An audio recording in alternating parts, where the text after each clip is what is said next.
it's such a pleasure having you here once again, and we love doing this all the time because it's very, very key to it's our own way of contributing to the conversations about our country, Nigeria. And quite a lot of the things that are going on, and being able to partake in the conversations in a very respectful and convivial manner. You know, we believe we can actually have disagreement. We believe we can have variances in our opinions, yet still strive for the same goal, which is the same goal of being loyal, of, you know, helping to bring about the Nigeria of our dreams, the Nigeria that we all earnestly desire, and that's why we're here today to do this. And we want to welcome everybody back after a very. Want to welcome everybody back after a very. A brief holiday to accommodate the Christian Easter celebrations and the Muslim Ramadan post-Ramadan celebrations. You know, so it's a pleasure, and we're happy that you're joining us again.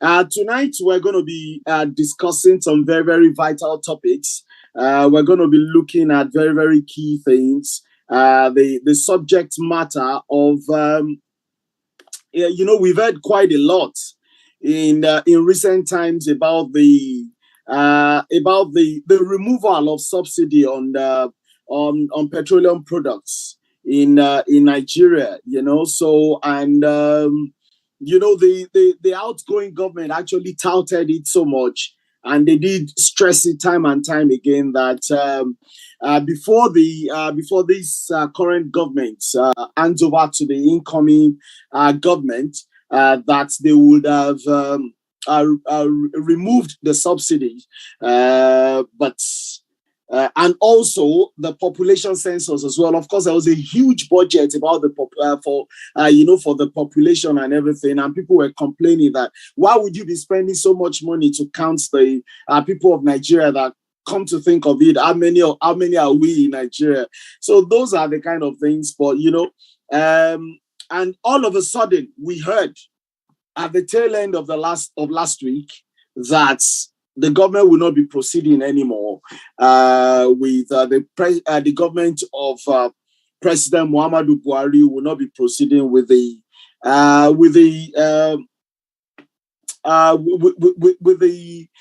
fuel price, you know, subsidy removal, and also on Friday, just on Friday, we heard as well that all of a sudden as well, the population census, the national population census, was being deferred, and things were going to be handed over to the incoming government. Of course, people have said, you know, the government of President Muhammadu Buhari had so much moral capital when it came in 2015, and even at the start of its second term in May 2019, or let's just say June 2019, because sworn in May 29, there wouldn't be any more days, potentially, you know, realistically, I mean, you know. So June 2019 or 2015 or June 2019, we expected something to have happened, and all through, you know, and people have said that, you know, the government is leaving a landmine for the incoming government. So in taking the decision, it's a landmine, and in not taking the decision, let's look at it. It's also a landmine because they've got to take it, and yet the nation is bleeding. Fuel smuggling continues to go on. Where people, economists have told us again and again that we're actually subsidizing these things for the rich. So I mean, that's what we're discussing today, and with me tonight. On the panel is Secretary General PLIDE Shola Fayemi. PLIDE Shola Fayemi, you're welcome. Glad to see you again. Thank you so much, Mr. Convener, for another opportunity to be on this program again this evening. And I want to welcome all our leaders for joining us. I thank you again for being here this evening. Thank you so much. Can you hear me, sir? Yeah, I can hear you. Thank you so much for that very, very short welcome. your own message. Thank you so much. So we're going to go straight into the conversation, and we can take it from any side, but basically we're talking about, and also, of course, if we have time, we're going to discuss other matters that have occurred in the polity in the last few weeks and or thereabouts. There are quite a lot of things going on, but let's talk about the matter of the fuel subsidy. What is your take? What do you, let's even first of all ask you, what is your opinion about the subsidy regime? Do you support it? Do you disapprove of it? Do you think you would want to recommend that it be removed or it be retained? Or what do you think? Do you think it's good or it's bad? What are your thoughts? Yes, thank you so much, Mr. Convener, for this opportunity once again. And in the same vein, I want to appreciate all the leaders here present this evening and all our social media audience. And I want to take this conversation from the root and from the genesis of when President Muhammadu Buhari was campaigning to be a president in 2015. The hope and the expectations were so high. People felt, oh, indeed, because of the body language and the historical perspective and orientation about his personality. So we expected more. You know, so many promises were made to Nigerians. And at that time, we felt, okay, Buhari is coming on board to change the narrative. That was why they named Goodluck Jonathan a man with no shoe. You know, he's too calm to lead the country. He has no direction. You know, so many propagandas were out to disclaim the credibility and personality of Goodluck Jonathan. And I remember this same subsidy removal that we're clamoring for, it was the same thing that Goodluck Jonathan told us at the time in the past, also said the subsidy must be removed, that it was no longer sustainable. The nation felt at the time too that the money were not really subsidizing for the common masses. And the end user, which were initially meant to be, you know, the last resort of that exercise and that gesture from the government. And I also remember in the same 2015 and also in 2019, you know, the presidential aspirant of the PDP also said that he was ready and is going to, you know, remove subsidy if he emerges as the president amidst the Atiku Abubakar.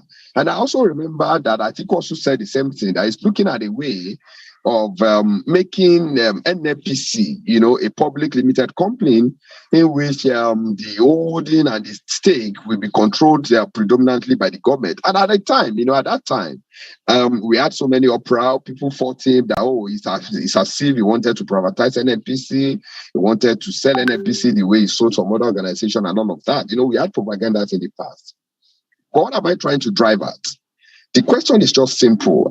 What we castigated people for in the time past, what the current APC government castigated the opposition for in the time past, are what they are currently doing, are what they are currently proposing, are what they are currently sending to the government. As we see now, NNPC has, you know, it has changed its nomenclature from the normal NNPC that we used to know. Now, the government is not saying that subsidy is not sustainable. But my question and analysis has been simple. If this government have not been paying lip services to infrastructure and to amenities that will make life comfortable and will make life meaningful for an average Nigerian, we should not be talking about subsidy. When they came in 2015, I remember them saying that the government will ensure that the moribund refineries are, you know, resuscitated, and at the same time, they will build as much refineries that will meet the local production of oil so as to serve the teeming masses and the Nigerians. But where are we today? Why are we still going back and discussing the issue of subsidy removal? What has happened to the promises and the need for this government to have put in place functional refineries that we, in the first instance, cut the issue of refinery, cut the issue of subsidy away from our discussion. If, as we speak, we have refineries that will be able to refine adequate oil to meet the need of the people, we won't be talking about subsidy. If in the time past, in the last 4 or 5 years, this same government are now beginning to wake up from that slumber, thinking that the money they use, the allocation, the monthly budget, and the yearly budget, which is meant to subsidize petroleum products for the people, are going directly or indirectly into the pocket of some, big wigs or some high network politician. What are they now doing in blocking that loopholes? The question we should be asking, is it cutting off of the head that is going to be the permanent solution to the headache that the head has been having? Do we need to chop up the head for us to say that we don't want to have headache again? And looking at this present situation and the scenario we have as a country, fine, removing subsidy is not sustainable. Removing subsidy is something that we cannot account for, completely. But what have we done? How are we going to make sure that if subsidy is eventually removed, are the citizens not going to feel the effects, enormously more than they've been feeling before? There have been speculations that a liter of petroleum will now be sold for 800 or 700 naira to 1,000 naira per liter. And invariably, we should not forget that fact, that whatever affects the price of oil in the market will invariably and directly or indirectly affect the price of other commodities. You will see a woman selling pepper in Ojaoba market telling you that she has to, take transportation from Ojo market to Ojaoba to Oluyole markets. And invariably, because there has been increase in the prices of petroleum, which has affected the increase in transportation, automatically the 3 or 4 pieces of pepper that we buy for 250 naira will skyrocket to 1,000 naira. Invariably, the effect is going to be felt by the masses. We just need a forward-thinking government. We need forward-thinking leaders who will not only be looking at, okay, if this is done, what are the palliative measures put in place to cushion the effects of these policies, of these drastic actions on the masses? It is until when we are beginning to balance our governance and our leaders are balancing their thinking that we can move forward.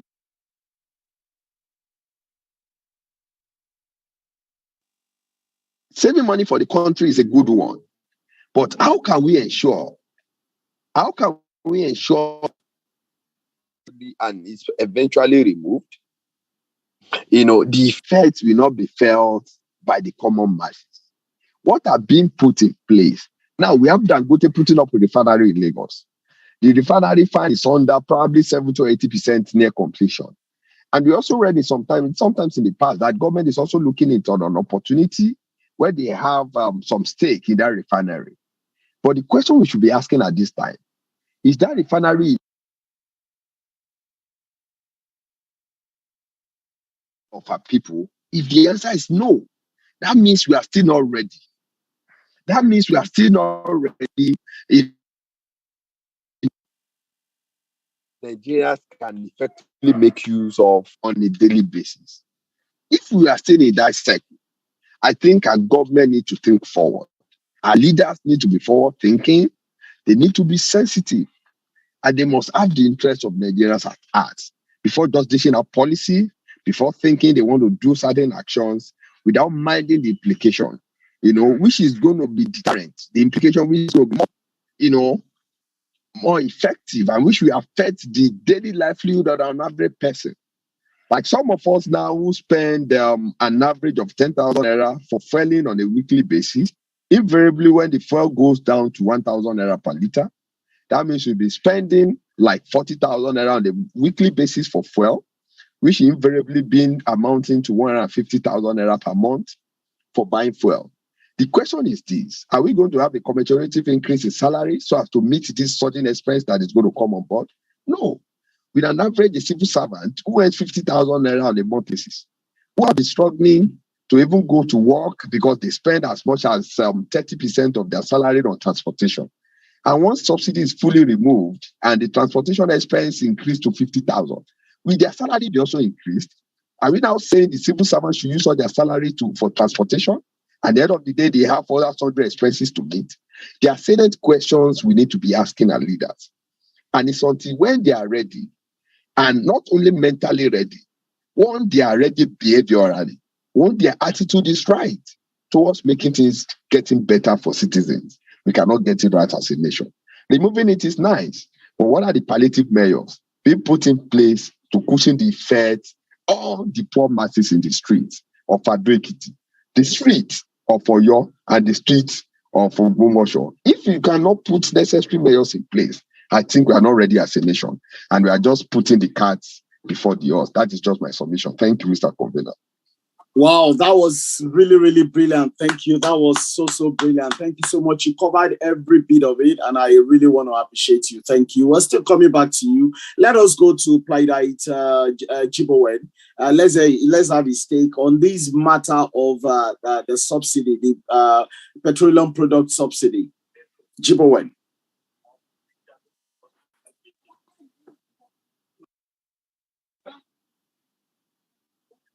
Thank you very much, sir. Good evening, our dear convener and my dear friend. Though I was expecting that we should be more than this for today's webinar, but all thanks be to God. Concerning the subsidy remover, to me, maybe I will try to. I don't want to be the political, but at the same time, I still have to point out that is it not the same subsidy that Jonathan was about to remove?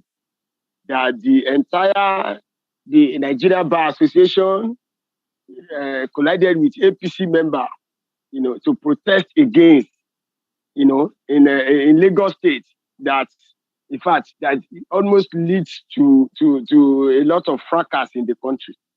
So I don't know what has now changed for them to now see that, what Jonathan is about to do then is now the best thing for them to do right now. So assuming that maybe they might have allowed Jonathan to remove that subsidy, then probably it might have yield the necessary influence or advantage for the country.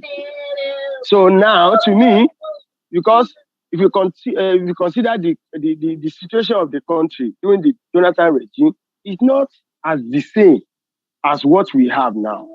We are battling with a lot of issues in this country now. We have a lot of kidnapping, banditry. Even the economy is not as stable as then. So it is now the subsidy should be removed or not. So, and we consider the rate of dollars too. It's not the same.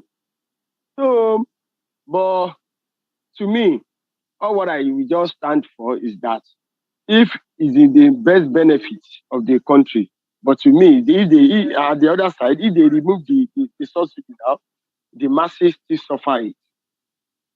Because the commoners who are not even be able to provide for their daily foods, now be buying fuel maybe around 400 naira or 500 naira equivalent.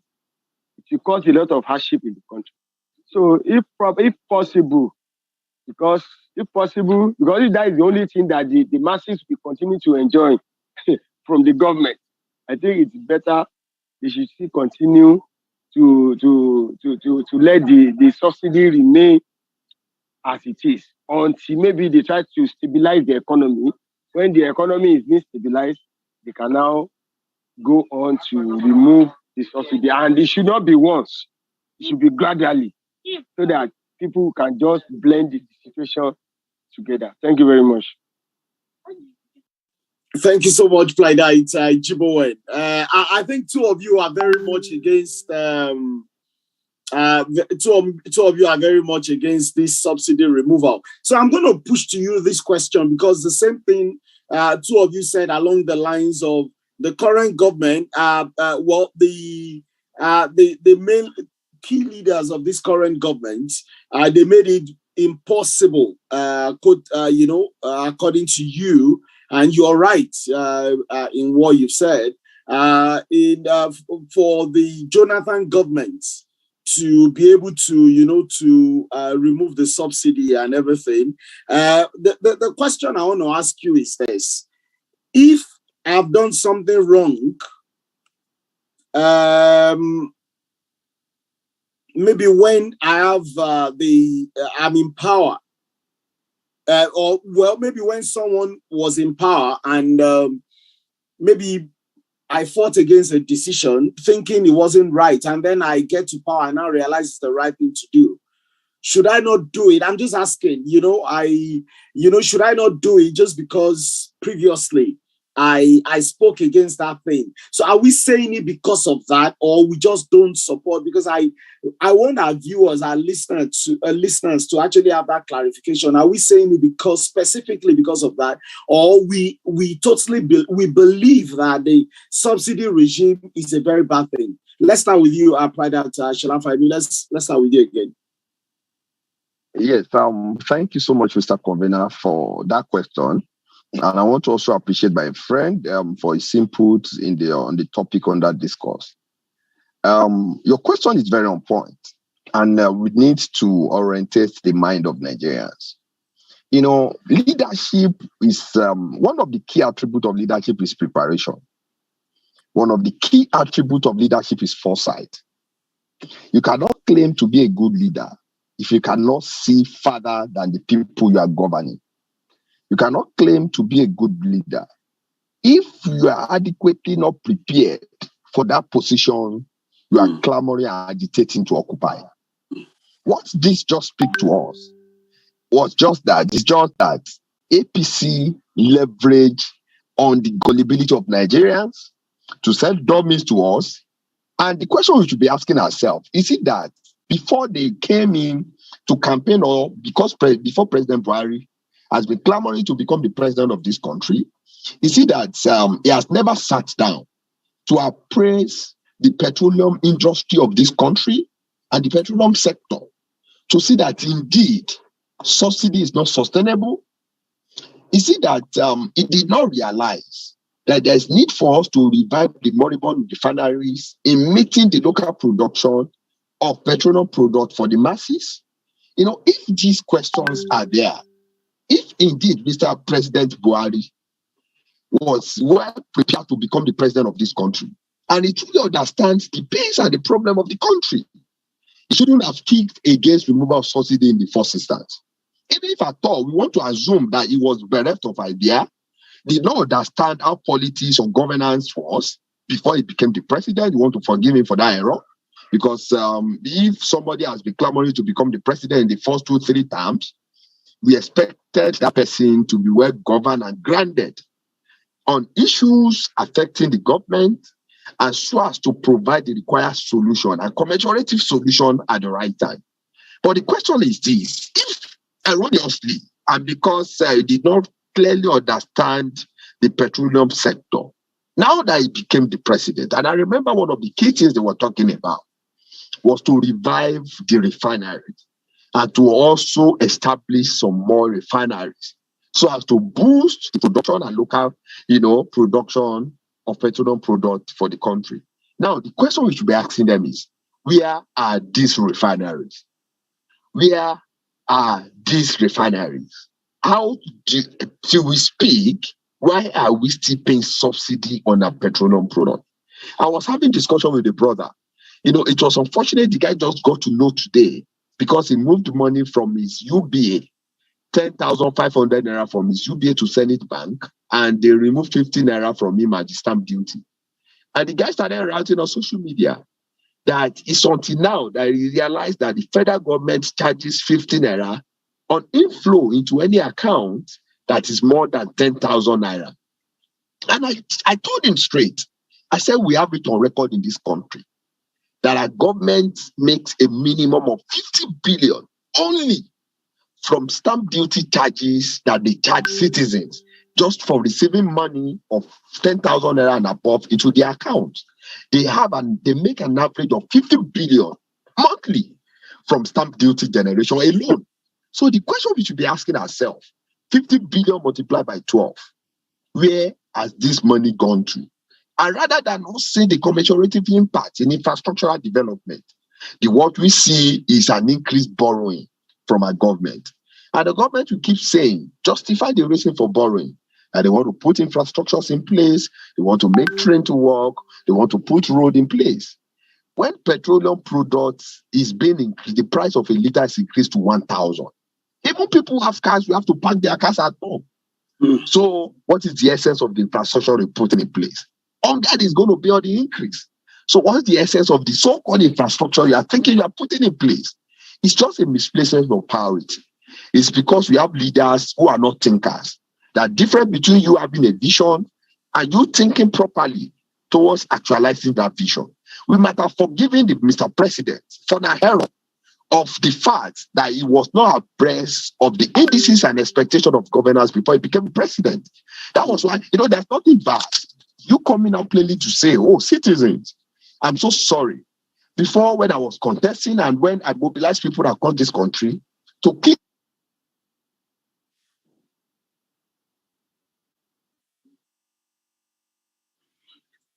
Okay, I'm thinking that we lost him there. His connection has gone off. I don't know whether we should wait for Mr. Segden or simply kick on.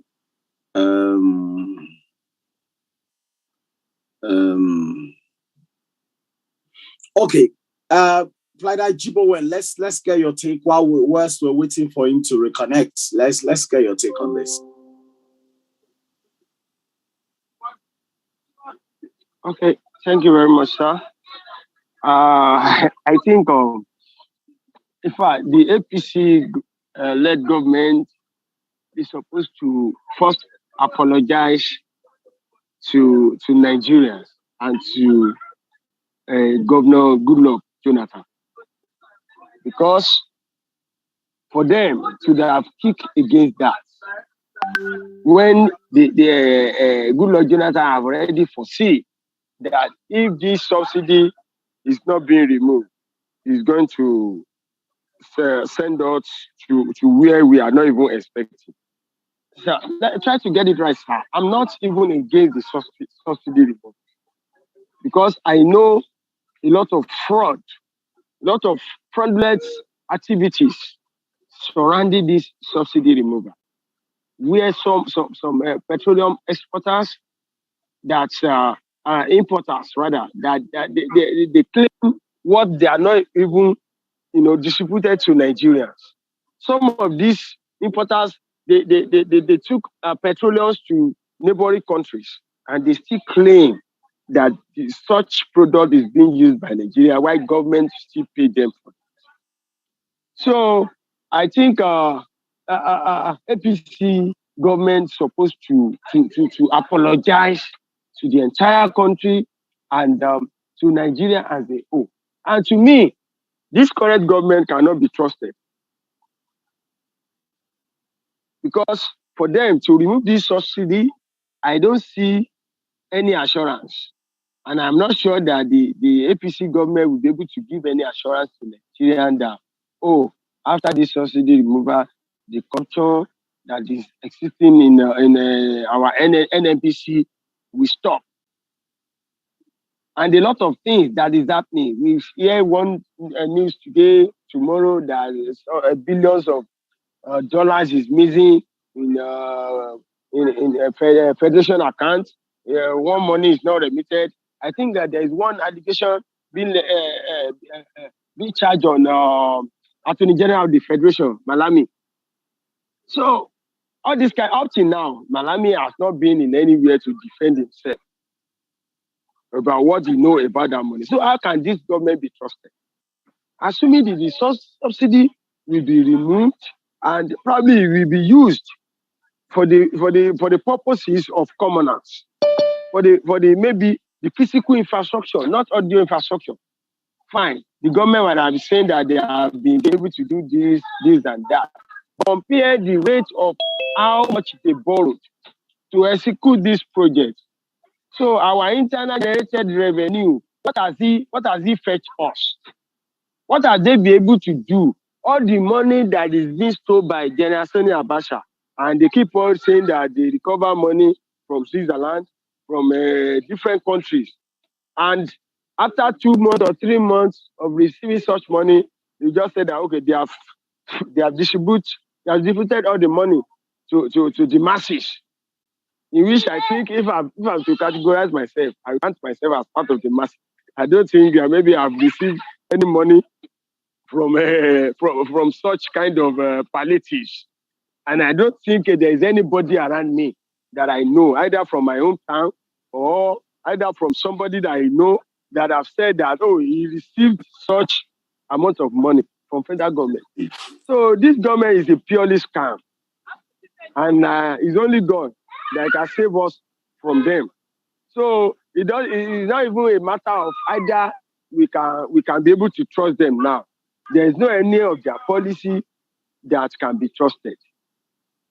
Like I was telling some people like a few days ago, I said from the beginning to the end of a Buhari administration is from hardship to hardship.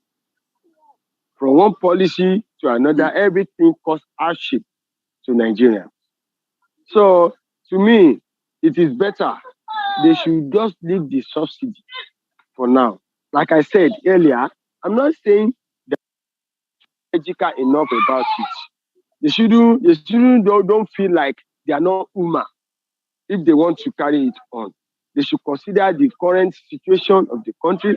If they can work on the economy, they can work on the exchange rate of dollars, because that is what dictates the economy of Nigeria. Probably if you can get to like maybe 300 or 250 to $1, definitely by then you can remove the subsidy. From there, both subsidy remover and the exchange rate will commemorate each other. Thank you very much.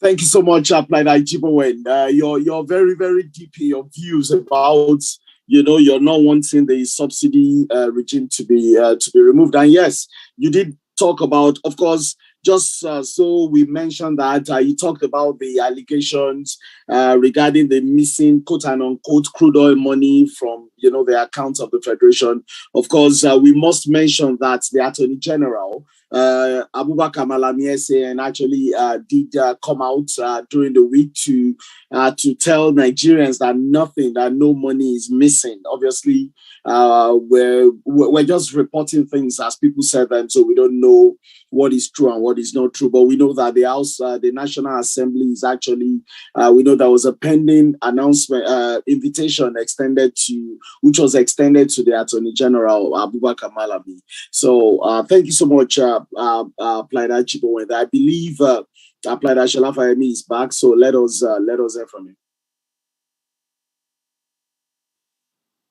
Yes, thank you, Mr. Convener. Apologies for my network disruption.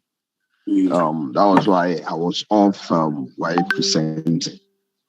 Like I was saying, the story of President Muhammadu Buhari can be likened to a man, a full-grown man. It is easier for somebody you can be a daddy and not be a father. Any man can impregnate a woman and become a daddy, but are all men prepared to shoulder the responsibility that comes to being a father? That is the issue. I could be bold to say that Buhari in the time past have always been clamoring to become the president of the country without having requisite knowledge, and intellectual exposure needed to provide solutions to the need of the people. And it's obvious. In the last 8 years of President Muhammadu Buhari's administration, we've always been having policies of sort. So we have a policy in place. After some review of the policy, there's going to be a reversal. The recent one is the Naira, the new Naira policy and what have you. As you speak today, we have more of the old Naira in circulation than the new Naira. The questions citizens have been failing to ask the government is, where is the new Naira they claim to print in circulation, to have distributed in circulation? If we indeed think, and if we initially planned that both the old and the new were to be coexisting and be spending simultaneously to December 31st, why then were we in a hurry? Is it only as purportedly claimed by some sector of the economy that just to make some money available to a particular person who at a time ran for the president of the country and spent some money just for him to recoup some money, part of what he spent? Because as you speak, people cannot see the new Naira that were claimed to have been printed by the government in circulation. Thank God for the reversal of that policy. And that is why we have the old naira in circulation.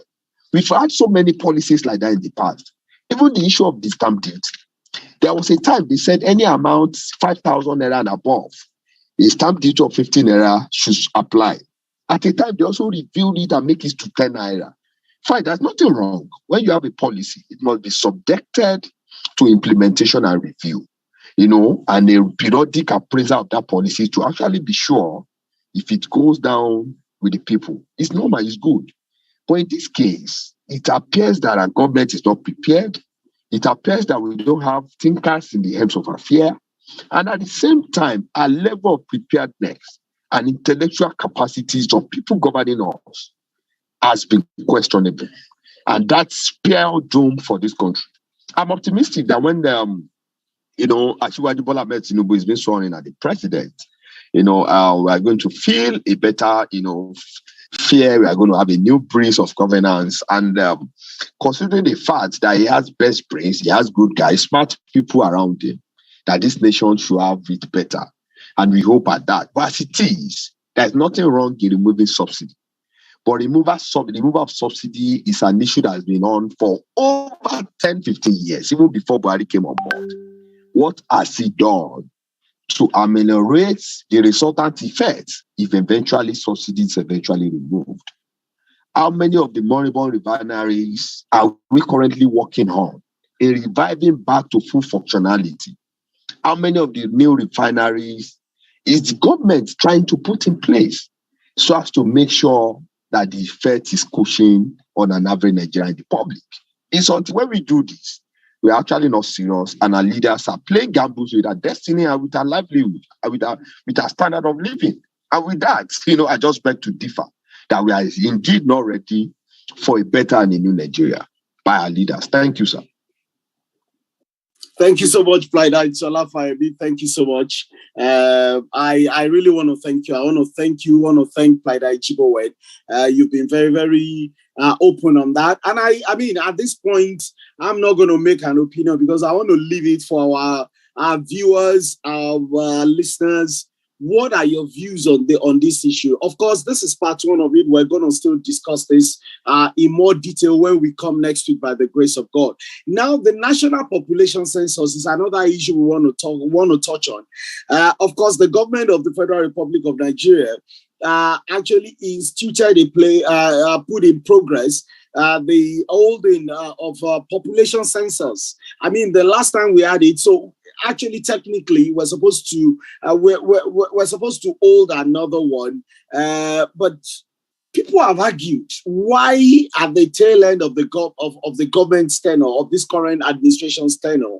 Of course, government is in perpetuity, so government never stops. So administrations come and go, but government continues. Government goes in a continuum. So the administration of President Muhammadu Buhari, why did he not consider it worthy to be done in the first 7 years or 7.5 years of his administration? Why in the last month of his administration? And of course, people have questioned the huge quote and unquote amounts that was budgeted for it. But some have said that it's not a big deal. That amount is actually not a big deal. So these are quite a lot of things. But of course, during the week, we heard the government announced that it had decided to postpone the holding of that national population census and hand it over to the incoming administration.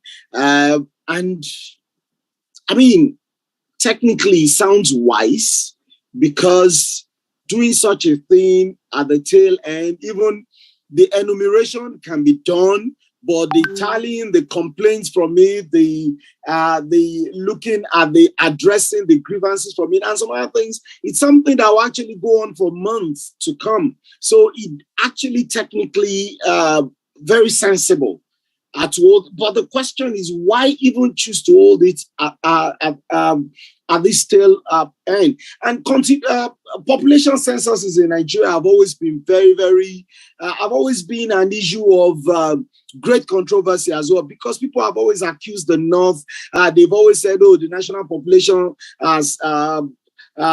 Commission always counts, overcounts in the north, undercounts in the south, even though people who do allege that, we must say people hardly provide any core evidence to back it up, but it's an allegation that is very often repeated by many people, you know. So I mean, that's already another issue for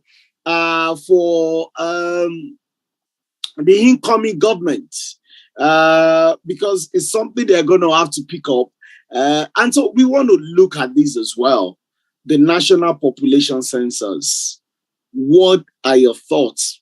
The current imbroglio, how can Nigeria actually have one? Because without the right statistics, budget and national planning is, is very difficult to do, because you've got to plan on the basis of numbers per jurisdiction, numbers per region, numbers per state, per local governments. You've also got to, you need to have the number of your men, you need to have the number of your women, the children. That enables you to plan for primary, post-primary education, and primary health care, secondary health care, tertiary health care, quite a lot of things, amenities, and also by the time you begin to look at the different demographics, and you begin to look at the makeup of your population, that's also very, very vital, because you need to know, do you still have a core of able-bodied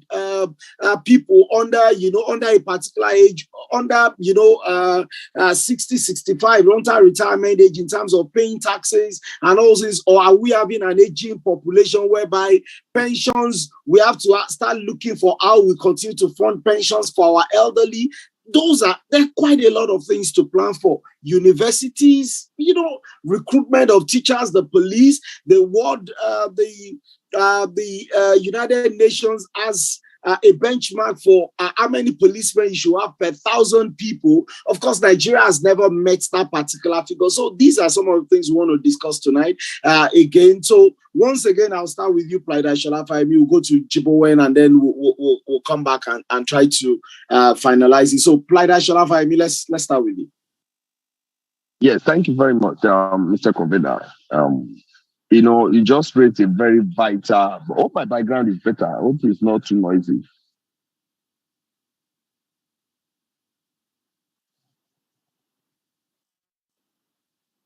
Yes, like I was saying, if you look at the issue of population census, it's a very salient issue.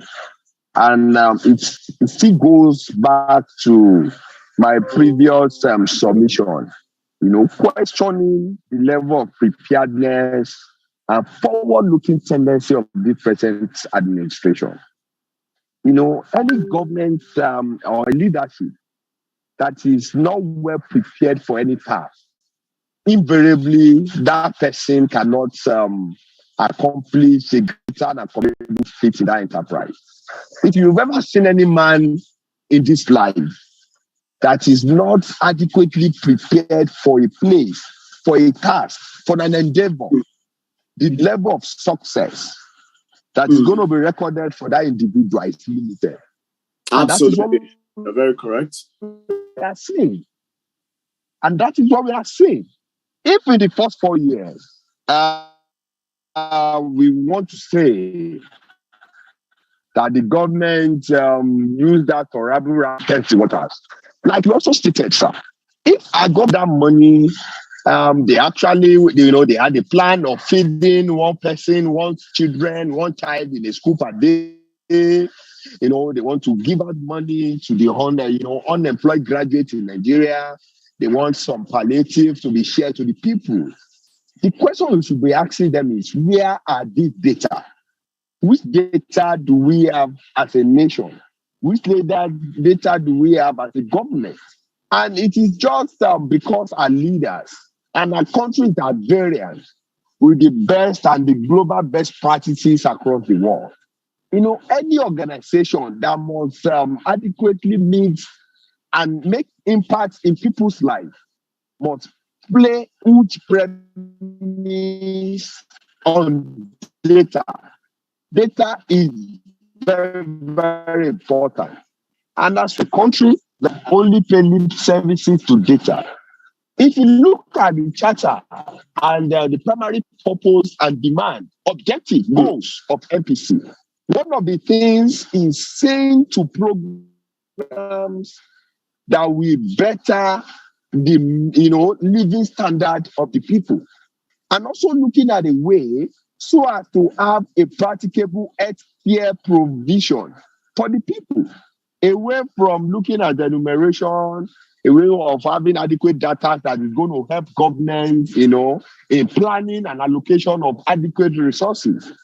Those are the key functions of Nigerian Populations Commission. And as we speak as a nation, we've fallen short of those expectations. To the citizens, how can we be saying population census, primarily, objectively, and practically, is expected to be held every 10 years? What even if you've said, okay, we've missed the last, probably we missed the last 10 years, and this government has been in power for 8 years? Is it that they did not understand the importance of data? Or is it that they did not see reasons why we must have a clear figure, analysis of demography, analysis of people putting, citizens into brackets, so as to adequately cater for resources that will meet their needs? Why are we in this mess? Why now? Why are we always in a hurry? This government is in a hurry to remove subsidy. The government is in a hurry to change currency. The government is also in a hurry to want to conduct, census, which should have been conducted in the last 7, 4, 5 years. This government have enough and ample of opportunities to have changed the wrongs in our politics. So here we are today. It just shows and points down to the level of unpreparedness of our leaders. Is it that they don't understand what governance is all about? Is it that the last 8 years by APC administration is just to test the water, to test national governance, and now Asiwaju is coming to use the next 8 years to properly give us direction or to get things right in the way to go?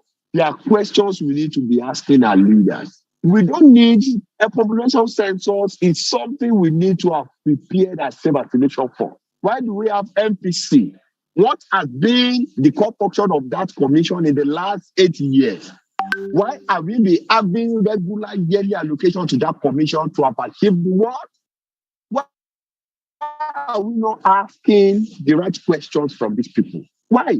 If we've marked 100 billion naira for enumeration for census, well, the amount might be considered too bogus. It might be considered accurate for that exercise. But why now? And to also confirm that level of our unpreparedness of our leaders in this country, we had the trial of this census sometimes June last year, saying, okay, they had that, the few local government in this country just to test run, for them to get appropriate feedback, to have to review their processes, to review, the issues that might be experienced in the trial census.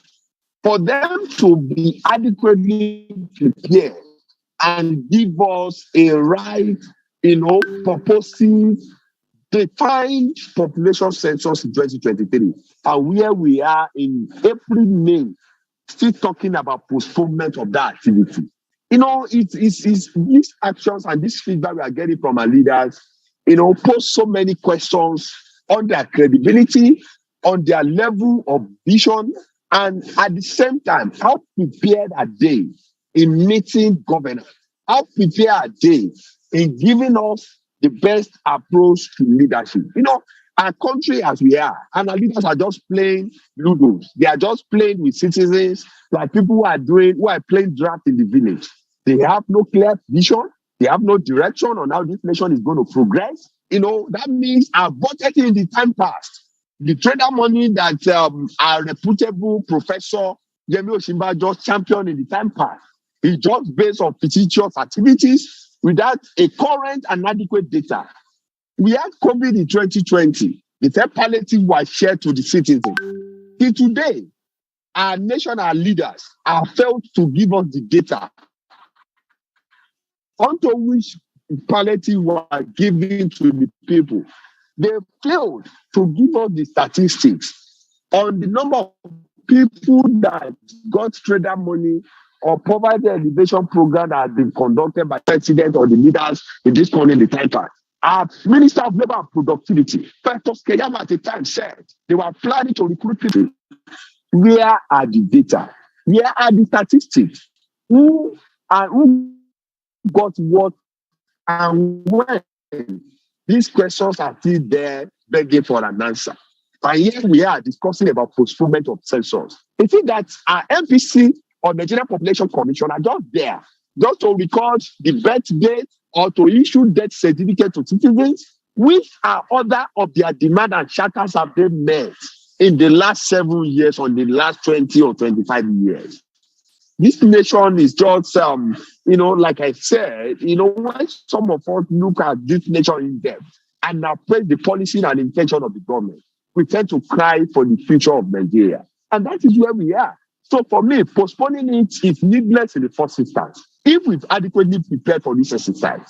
And to say it is now that the government now want to start planning, and is it that the APC just want to plan for the continuity of the government, that the last 7 or 8 years is just for them to have tested waters and for us to have rousing in leadership position? It is now they want to have adequate data so as to know and for effective allocation of resources for the citizens. There are so many issues that we need to probe and that we need to ask them right questions on their body language, on their attitude, on their disposition to governance, and how well they were prepared to give us a fantastic, leadership and governance in this country. That is just my take on this issue, Mr. Convener. Thank you so much, Mr. Sege. You've actually touched on the core matters here, and you've asked very, very salient questions. And it's there. I believe, just like so many others, there's this mistrust and distrust between the governed and those who govern us. And I believe that once the people are not fully convinced of your intentions, once it's difficult to convince the citizenry that you're acting in their best interest in every way, then it becomes very impossible for them to actually follow your lead and to actually see genuineness. And I believe that there will be quite a lot of genuineness in quite a lot of things they're doing, but basically, the moment you fail to carry your citizen, the moment the faith that governs the citizens and those who govern them, the moment that faith is gone, then it becomes virtually, am I saying virtually or totally impossible to actually carry them along. Because whatever you're doing is actually seen within the context of fraud or deceit or some other intentions that might not be altruistic. You might be altruistic in everything you're doing, but the perception, the way things are viewed, the way the opinion, and it is very difficult when you cannot have stakeholder buy-in. It's the same thing they tell us in basic management, the things they tell us in our board meetings, the same thing they tell us, when we're doing all those management trainings and go, you need stakeholder buy-in, majority stake, if not total buy-in, at least majority stakeholder buy-in. It is that buy-in that will help ensure that the things you want to do go very, very smoothly because you have the cooperation of all those you should be carrying along. It's been a very wonderful webinar tonight. It's purely exploratory, I must say that for tonight. It's the first in a number of webinars where we're going to be looking at some of these very vital, some of these very key issues. And I want to appreciate everyone who joined us online, those who joined online and those who have joined us as guest analysts on the panel tonight. We want to appreciate you. We want to say, you know what? this is just the first of many, and there's quite a lot that we're still going to do. We want to encourage everyone we want to encourage everyone to, make your voice heard, but in a very, very respectful manner. I believe we can have conversations in Nigeria, we can have disagreements, we can have discussions without necessarily insulting, abusing one another like a lot of people do. And you almost think it's war at times, but it's not war. This is about our country. This is about our common heritage. This is about our common patrimony, our common wealth as a people. May God bless the Federal Republic of Nigeria. I just want to thank everybody once again for joining us tonight. We'll be back next week, Sunday, 6 p.m. on the dot. God bless you. Please